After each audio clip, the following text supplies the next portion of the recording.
This is a good comparison of a MIG result and a TIG result. Tiafo Garage. I'm taking a number of actions to try to do better than this. So I'm going to use MIG welding rod, which is 30 thousandths. A friend of mine suggested a copper backing plate to get more of the heat out. So I bought a tube section at Home Depot. I am happy to report that I've got some successful tacks. You'll notice no clamp down here and it's holding. The copper tube that was flattened to a plate, I clamp it behind the weld and it just makes things much easier. And I'm able to sort of take the arc across the seam. I start the bubble knot on the seam, and when it starts to melt, kind of drag it over and then start feeding a very thin MIG wire. And then when I see the puddle start to form over here, and just as it gets to the edge, I start feeding it and walk it across with the copper behind it, and that is working great.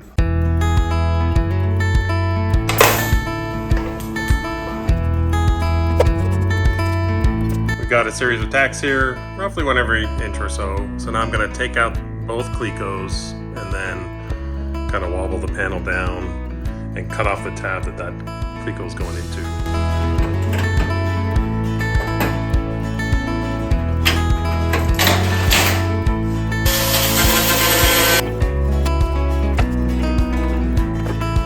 And we have Tack welds. So I thought I'd show an example of a good spot weld where the copper was in good contact, and then here the copper was unfortunately not touching behind the plate. It makes a huge difference. I couldn't get my clamp all the way in there. It's kind of the only point because this is so far. So I have this other thing from Amazon that I got. I'm going to use that. I had to modify it slightly and put a spacer under here to get the angle right. So definitely some welds better than others.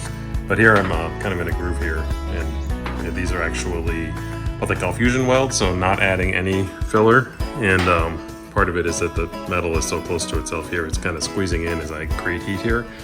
And then I hammer it out, which opens the gap a tiny bit, but I can keep this gap very tight. I had a hard time with the panels lining up here. I actually had to file some away. Finally got it all set up, but still struggling with the TIG. So I'm just gonna go ahead and MIG that one now.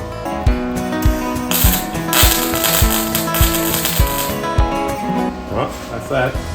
Man, MIG is so much easier. But of course it does deposit more metal. That'll be kind of what we'll do for these other holes as well, so it should be pretty straightforward.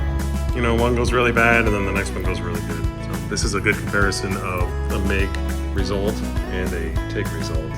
We have the spot welding complete. And I know not all the welds are beautiful, but it's good enough. It's solid. And I think that's the hard part. Once again, I'm employing the trick of applying or clamping copper pad at the seam.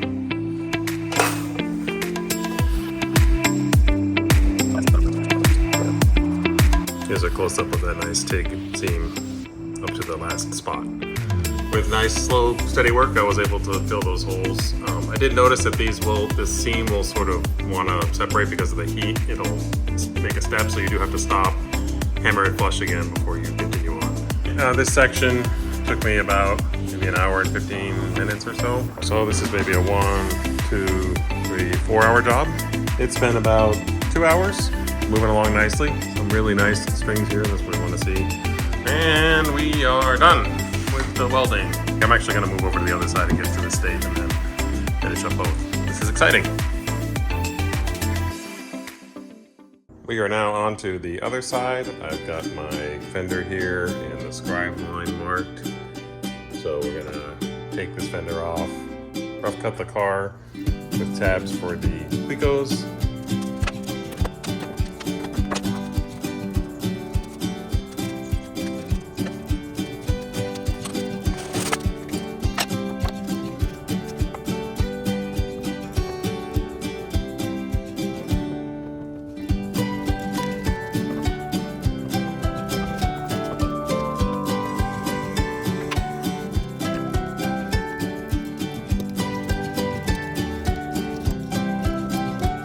We now have our cut for the TIG weld here on the other side. All right, in one long day, I got all the spot welds done, so we'll move on to seam welds tomorrow. We've got some pretty nice looking TIG welds, I must say. I did notice that if your span is too long between spots, it just wants to separate vertically, and then one side will heat up and it'll pull back. So I'm now like adding more spots between the welds. We are now done with the right-hand side, all the TIG welding.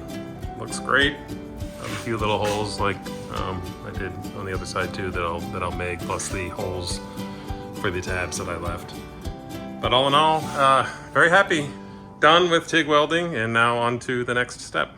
The next step will be MIG welding those holes that are left over, and then cleaning it all up, grinding it smooth, and then getting the rest of the car ready for paint. There's a few other things we'll have to do. But all in all, moving along well. Please tune in next time for what comes next. Tiafo Garage.